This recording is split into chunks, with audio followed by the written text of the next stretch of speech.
What's up, guys? Welcome back to the channel. So today I'm gonna walk you through my client Hannah's experience inside my one-on-one coaching program, Fit For A Riot. So Hannah, the floor is yours. You're gonna kick it off. Where are you from and what do you do for work? Oh, well, first of all, thank you for having me here. My name is Hannah Harlow. I'm a barber in Louisville, Kentucky, and I joined Fit for a Riot back in, I think it was last May, maybe, possibly. I I think it was. think you're right. Last May around. Cool. Awesome. So we got a barber from Kentucky. And I do appreciate you having you here. So to start things off, just explain to everyone why you kind of came into the program, what was kind of going on, what your goals were, and what you were looking to achieve inside the program.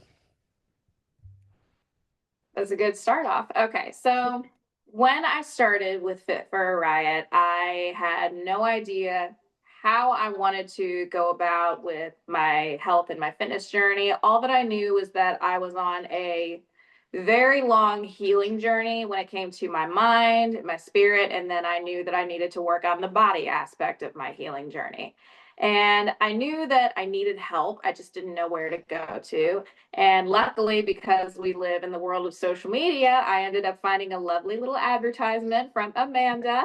And I thought, you know what? She seems like she could be somebody that I could talk to, confide in, somebody that wouldn't make me feel bad for asking for help or asking questions. The best part about having Amanda as your trainer is that there's no such thing as a dumb question with her. You could be the most inexperienced person when it comes to fitness, health, eating, nutrition, anything of that nature, and she will be ready with an answer. And if she's not ready with an answer, she at least has the kindness within her to say, you know what, let me do some research on it and I'll get back to you because I want to help you. For sure. Yeah, no, I appreciate all the kind words, and um, I think a lot of people can relate to that kind of like, hey, I don't know where to start. Do I trust someone out on the internet? Like, what's going on?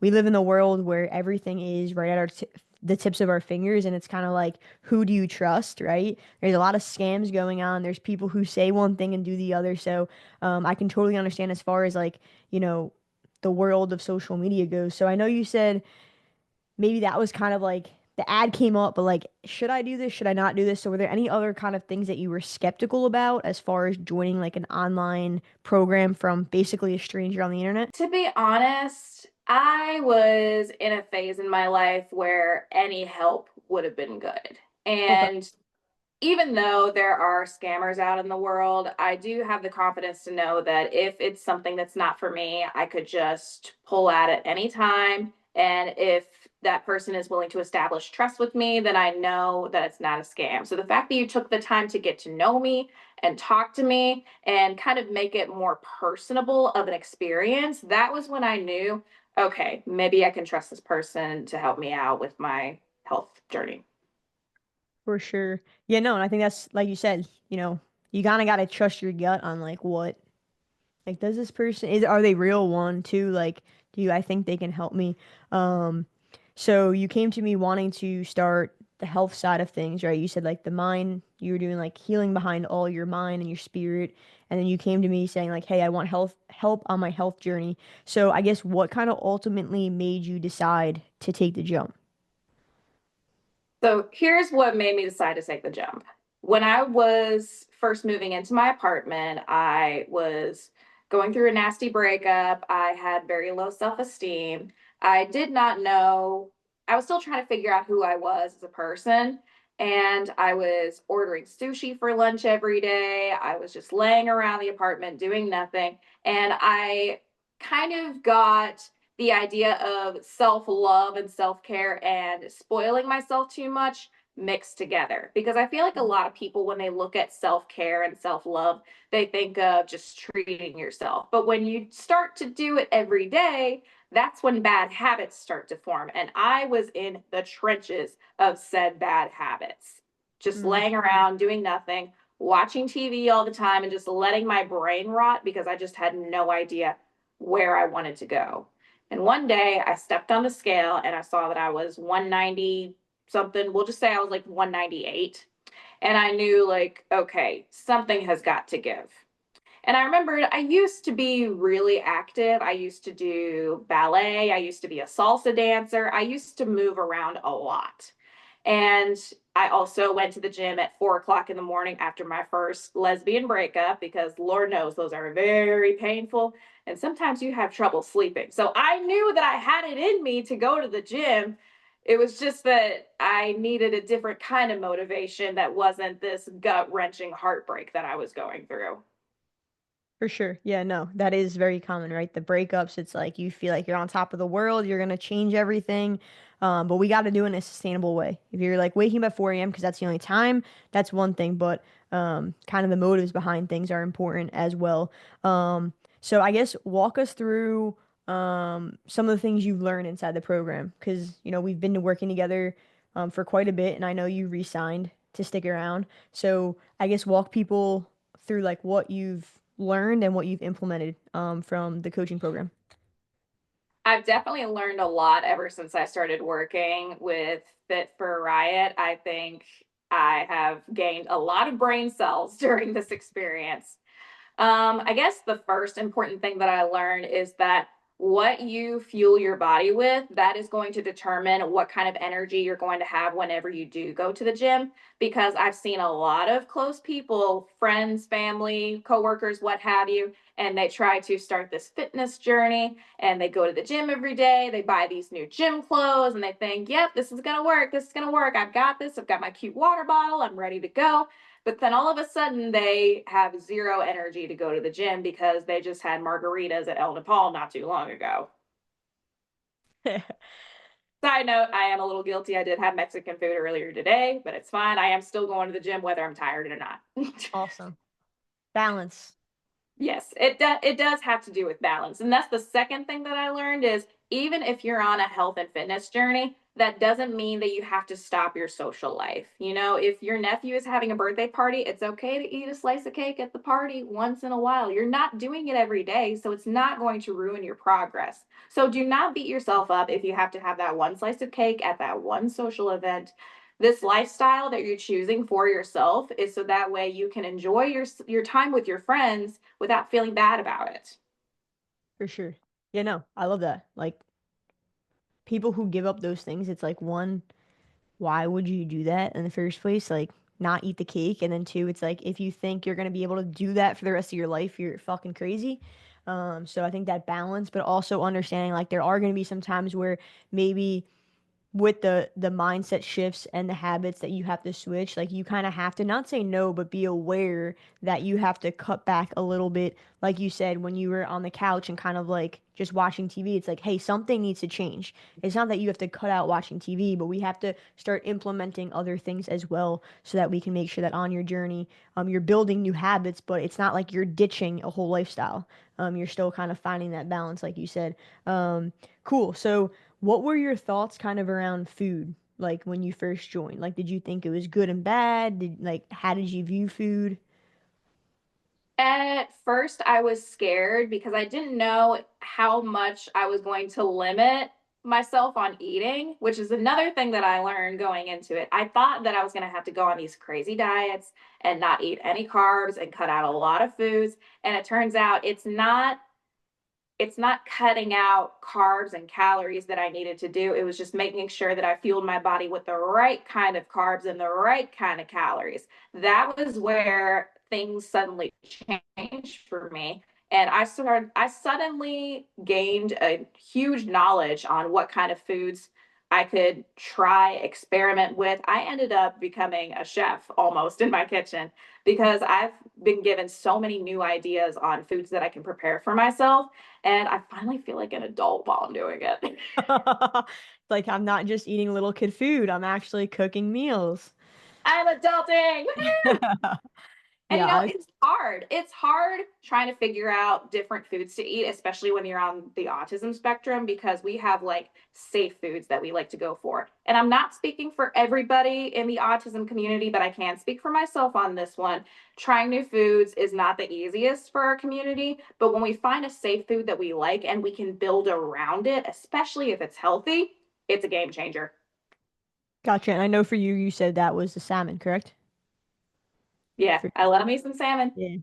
No, and that's awesome, and that's also important, right? So like you knew something about yourself and about your situation that was like, hey, you know, I like this food. It's good for you. You found other ways to prepare it. You've taken that part of your life and you didn't have to get rid of it. You didn't have to say, "Oh, I can't eat salmon anymore." It's like, how can we make this work around your lifestyle?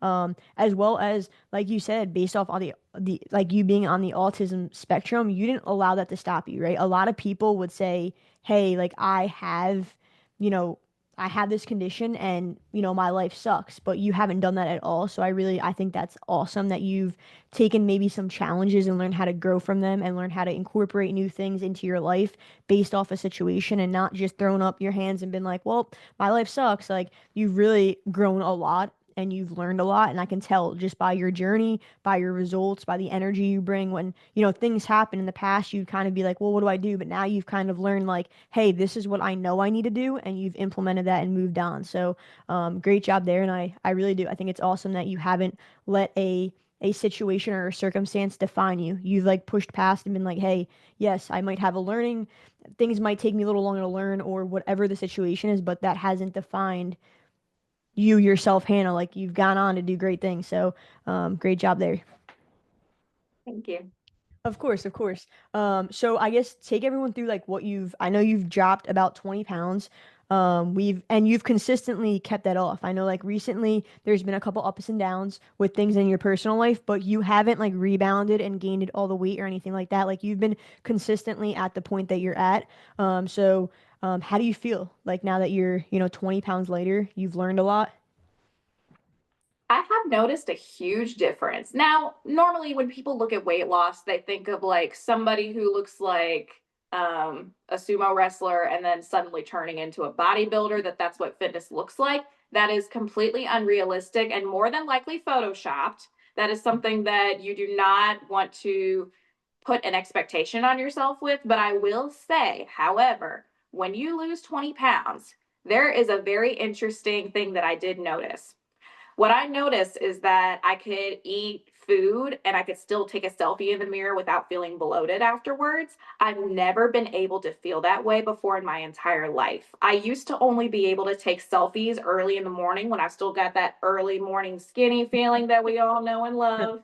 And it's like, yeah, I just had a burrito, but I still feel skinny and I can still take a selfie after a meal. So imagine just how many more pictures I'll be able to take of myself with confidence, even if I've had a really big salad at Zaxby's or something. For sure. No, yeah. And that's a great point. And honestly, some people listening to this might not even take pictures of themselves in the first place. So that you saying that like, hey, I now take pictures, whether it's with your girlfriend, friends, coworkers, whoever throughout the day, you're not limiting yourself to like only taking pictures of memories in the morning when you're probably in your bathroom getting ready. It's like, hey, now when I go out on date nights, I'm taking pictures. Or, when you're going out to parties with your friends, you're like celebrating and taking pictures. So I think that's awesome. And then the confidence part, right? Like losing weight, being more confident and not just in who you are, but what you have to do with your life to keep up with it. Like I feel like you've gained a lot of confidence, like you said, on the cooking side and like making meals and doing what you need to do, even with the ups and downs of life, to carry on your fitness journey and not have it be some photoshopped shit that people think, hey, I need to lose 30 pounds in 90 days. It's like relax a little bit. So awesome. What would you say to someone who's kind of on the fence joining Fit for a Riot? I actually have the perfect answer for this. Let's hear If you can have faith in conspiracy theories that involve Bigfoot or Mothman, you can believe in yourself, in it. changing your life, and loving your body enough to make it healthier. I love it. Yeah, no, and I love the loving your body enough to make it healthier because I think at the end of the day, like weight loss is great, but it comes down to more. Like losing weight is a byproduct, but at the end of the day, like we want to add years to our life. We want to be able to live long, have a family, hang out with nieces and nephews, whatever it is. You want to be around for as long as you can to make memories. So I do think that like you said, believing in yourself and being able to take that step of faith in yourself on your journey is awesome. Cool. Is there anything else you would like to add or say to anyone that's listening? I do have another interesting brag that I want to add on here, and this is where my tism side is going to come out to play. Because I have made a lot of progress in my health and fitness journey, I don't know if you saw online, but I finally had the confidence to schedule a Skyrim themed photo shoot. So I've got the armor, I've got the sword, I've got a skull in my hand. If you want to, I can send you some pictures so that we can For do some sure. pet shots. But it was something that I never thought I'd be able to do with confidence. So the fact that I could reward myself with a cool photo shoot involving something that made me happy and something that made me feel comfortable in my own skin, that is how I know that what I'm doing for myself is paying off. This is probably the best investment I've ever made for myself. Yes, trainers are not cheap, but it is a good investment for yourself. I would much rather invest in my health and my happiness and getting my energy levels back up than investing in some stupid fad diet that we all know is just going to burn out and burn you out within the next 3 months. For sure. Yeah, no, I love that. And definitely send me the pictures. I'm super excited. But even more than that, I am thrilled that you got to experience that for yourself because I think that's some things people take very lightly is that, you got to one, do the photo shoot and that's something that you wanted to do and that brought you happiness, but two, you did it with confidence. You did it knowing like I full-heartedly wanted to do this and I'm proud of being able to do it and it's all through your hard work. You got to take action.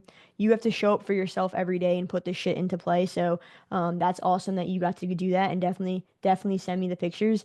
And yeah, like you said, trainers aren't cheap, but at the end of the day, there's 105 things that I bet people spend their money on every month that doesn't move them anywhere. They're not investing in themselves in a way that can actually change their life. So happy to have you here, dude. Super excited to see how the next, I think, year ends up turning out, playing out, and I'm super proud of all the hard work you've put in. So I appreciate your time here today.